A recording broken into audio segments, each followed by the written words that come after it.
by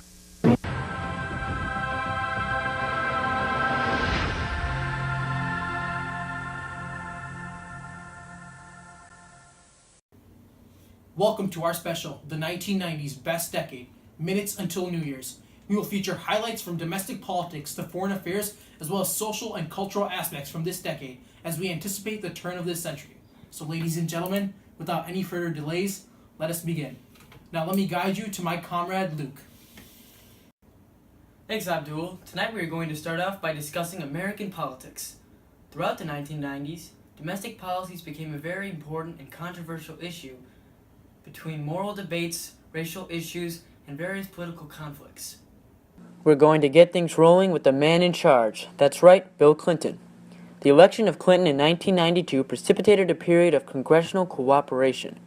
As soon as he stepped into office, he initiated centrist economic and welfare reform that would stimulate economic growth in his second term and created a federal budget surplus by the time he left office. Despite the United States' shift to a Democratic president, conservative sentiments had not died out. In the 1994 midterm elections, the Republican Party gained 54 seats in the House and 8 seats in the Senate. Conservatives across the country were inspired by Speaker of the House Newt Gingrich's campaign known as the Contract with America. As Bill Clinton remarked in his 1996 State of the Union address, the era of big government was over. Additionally, Clinton was successful in reforming health care. This included the State Children's Health Insurance Program, also known as SCHIP, a federally funded children's health insurance program catering to middle-class families, as well as the Family and Medical Leave Act, aka the FMLA, requiring employers to provide unpaid leave for family health issues. Clinton also made his mark on social issues, vetoing the 1996 partial abortion ban, as he believed abortion was justified if performed in the first 6 months of pregnancy. Not to forget Clinton's 1993 Brady Act, requiring background checks to handgun purchasers and later ban on assault weapons. Clinton's 1994 crime bill also generated controversy, as many claimed his three-strike system contributed to the issue of mass incarceration in the U.S.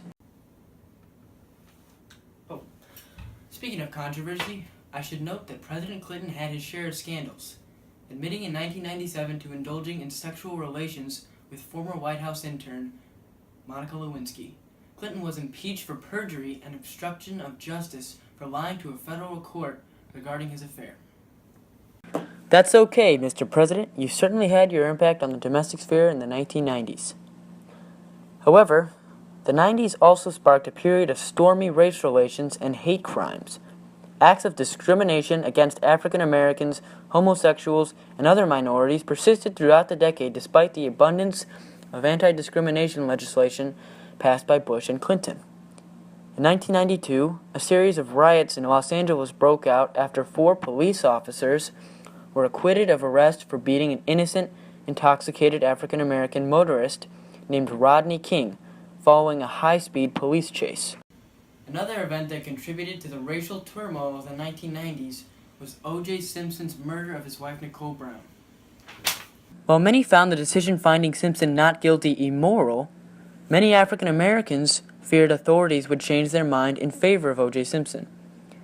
These events escalated racial tensions at the turn of the 20th century and acted as a catalyst for the emergence of partisan politics and the growing divide between the Democrat and Republican Party. To cap things off on the domestic 1990s, we're going to end with some general whereabouts and trends. With the invention of Internet by Tim Berners-Lee in 1990, office jobs rose to prominence,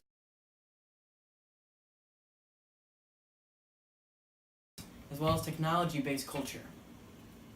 Alright, thanks Luke. Now folks, let's shift over to something else. The 1990s were also a crucial year for foreign policy. The collapse of the Soviet Union between 1989 and finally in 1991 left the U.S. in the unanticipated position of being one of the only major superpowers. We were forced to adapt to a new geopolitical situation, and it was a difficult endeavor. Who would have guessed that? Buckle your seatbelt, folks. It's time for a history lesson. Let's begin with the presidency of George H.W. Bush. Following his election in 1988, the Bush administration did not establish any grand strategy as to what role the U.S. would play in international relations. That would be established later under Bill Clinton. However, as of now, America sought to use its power to defend its regional and economic interests. For starters, August 2nd, 1990 marked the beginning of the Persian Gulf War. The invasion of Iraqi forces into the small, oil-rich country of Kuwait by Saddam Hussein resulted in launch of Operation Desert Storm. With the U.S. fearing the loss of an important oil source, Bush persuaded virtually every major government in the world, including the Soviet Union and other Islamic states, to join the UN, initiating a trade embargo against Iraq. Additionally, with Allied bombing and ground troop deployment, Iraqi forces easily fell and the U.S. won a painless victory. Results from the war included the restoration of Kuwait, lower oil prices, and improved relations with Iran and Syria, which aided in bringing to end the long-term Lebanese hostage crisis. More importantly, we kept an important oil source from falling into the wrong hands. Alright folks, let's shift over to the presidency of Bill Clinton. Unlike Bush, Clinton established his own multilateral framework, best known as the Clinton Doctrine. Clinton viewed international involvement as based on the idea of expanding market democracies for U.S. interests, embracing free trade and international alliances, but also only intervening in crisis situations when practical. Let's talk about free trade. The administration was able to push through two important trade agreements through Congress. The first was NAFTA. The North American Free Trade Agreement eliminated most trade barriers between the U.S., Canada, and Mexico. The second was GATT, the General Agreement on Trade and Tariffs. At the same time, Clinton became involved in various conflicts overseas. First was the Somalia crisis. Weeks before Clinton took office, President George H.W. Bush had sent American troops into Somalia. The humanitarian mission to combat famine had turned into a bloody military struggle. Public support for the American mission decreased, and Clinton announced a full withdrawal of U.S. forces in March 1994, although this happened slowly. Second, in the upcoming month, conflict broke out in Rwanda between the Tutsi and Hutu group. The U.S. did very little to stop the slaughter of the Tutsi people. Rather than issuing troops, U.S. officials confined themselves to public statements and initiatives for a ceasefire, which had little to no effect. Additionally, conflict in the Middle East spilled over. On August 7, 1998, two large explosive devices detonated almost simultaneously at the entrances to the U.S. embassies in Nairobi, Kenya, and Dar es Salaam. Bill Clinton, therefore, launched Operation Infinite Reach, launching more than 80 cruise missiles at al-Qaeda base targets in Sudan and Afghanistan. Lastly, international challenges also came from the numerous civil and ethnic conflicts in the Balkans. The first issue was the Bosnian War. Bill Clinton initiated a bombing campaign throughout the country, which led to the Dayton Accords and ended the fighting. 3 years later, in 1999, President Clinton also decided to launch a second war on Yugoslavia to now completely stop Serbian ethnic cleansing. Teaming up with the known terrorist organization, the Kosovo Liberation Army, the administration faced much criticism. This criticism was only worsened by the organized NATO bombing campaign, which targeted civilian buildings. Alright folks, we're almost done with our segment. Domestic issues did that, international issues did that. But based off this, you might be questioning if the 90s were so spectacular. But remember, history does have both positives and negatives. But let's move on to something everybody can enjoy. Here's Nelson Fernandes commenting about sports and culture in the 90s. Back to you, Nelson. Thank you, Abdul. Slang, fashion, media, technology, and amazing sports history. These were the best parts of the 1990s. Before we get into this dope segment, let's get you, the viewers, up to date on some slang used this decade. Be prepared, folks. I'll be using language every now and then. Some slang includes blazed, to get high, bling bling, nice jewelry, blood, homeboy, the bomb, excellent, bounce, to leave, dope, great, what's the dealio, what is going on, and eat my shorts, said by Bart Simpson from The Simpsons, meaning go to hell or screw you. Alright folks, now that you're up to date with the language, let's move on.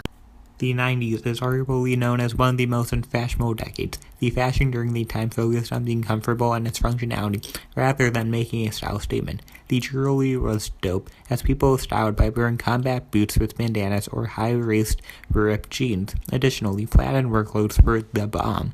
In addition, Beanie Babies were popular as collectors believe these stuffed animals will be worth millions in the near future. Media was on the rise from music to television to movies. Nicktoons was a popular channel that reached children as their main audience with shows like Rugrats, Rocko's Modern Life, Hey Arnold, Cat Dog, Rocket Power, and more. Then there are sitcoms like Friends, Steinfeld, Boy Meets World, Full House, and The Simpsons, which were geared towards an older audience. Titanic became the first film to gross $1 billion. Furthermore, music was popular, especially the East Coast versus West Coast hip-hop rivalry. Some say the blacker the better, the sweeter the juice. I say the darker the flesh and the deeper the roots. I give a holler to my sisters on welfare, Tupac kids, if don't nobody else care. And I know they like to beat you down a lot. When you come around the block, brothers clown a lot. But please don't cry, dry your eyes, never let up. Forgive but don't forget, girl, keep your head up. Artists like NWA, Tupac, Dr. Dre, Eazy-E, Ice Cube, DMX were all involved. Additionally, various boy bands and divas were also on the rise.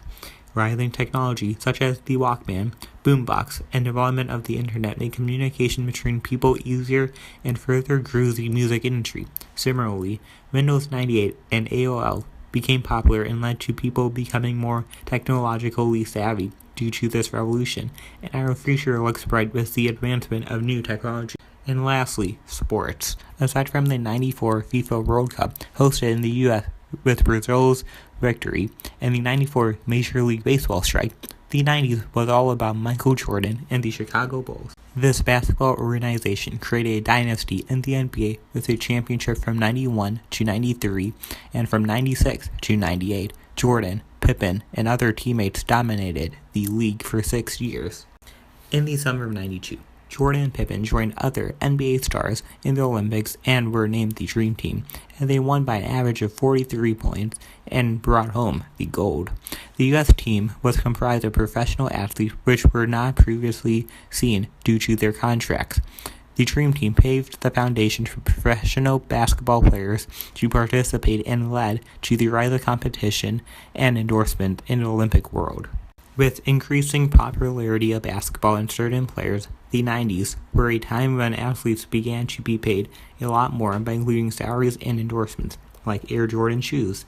Michael Jordan also starred in the film Space Jam with the Looney Tunes. Ready? Yes! Let's go. However, the most remembered scene was Jordan retiring after his first three-peat in 93 following his father's death. He pursued a failed baseball career and returned to the NBA in 96 and led the Bulls to another three-peat, which was definitely the bomb. Now, let's bounce to the conclusion of our program. We are now at the end of our program. We will now take you live to Times Square in New York to witness the turn of the century, courtesy of the American Broadcasting Company, ABC. Have a good century, America. All right. In 10, 9, 8, 7, 6, 5, 4, 3, 2, 1. Happy 2000!